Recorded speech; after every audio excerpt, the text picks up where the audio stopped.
Suganing siga, ang mga awit madungog, apan ang atong kasing-kasing nagtanaw sa krus, dili lang kini adlaw sa regalo ug kaon, kundi ang pag-abot sa manluluwas sa kalibutan. Gikan sa pasungan hangtod sa kadaugan, ang ngalan ni Jesus mao'y atong ikabigyan. Ang tinuod nga Pasko, si Jesus ang rason, ang langit nibus sa dakong kaluwasan. Oy bayaw ang imong ngalan, ikaw ang angay dayegon.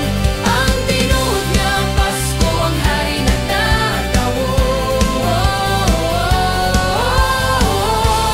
Ang tinuod nga Pasko,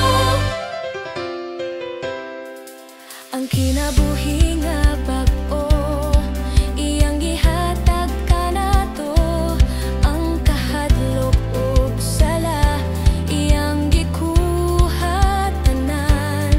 Mao kini ang gugma, gikan sa iyang kasing-kasing, ang atong pagdayeg kaniya walay katapusan. Hangtod sa kadaugan, ang ngalan ni Jesus mao'y atong ikabigyan. Ang tinuod nga Pasko, si Jesus ang rason, ang langit nibus sa dakong kaluwasan. Oy bayaw ang imong ngalan, ikaw ang angay dayegon. Ang tinuod nga Pasko, ang hari nagtatawon.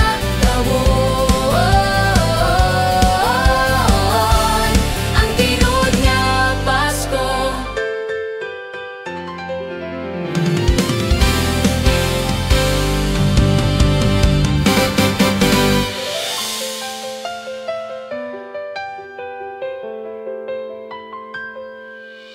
Ang pasungan ng krus, ang gugma nga hingpit,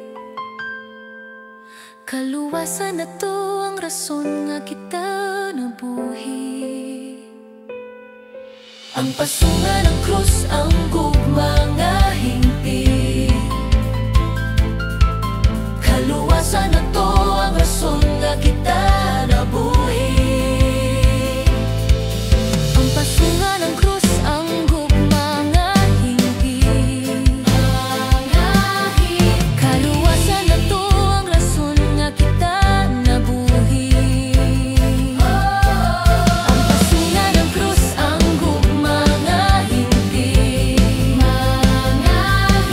kaluwasan na to ang rason nga kita nabuhi.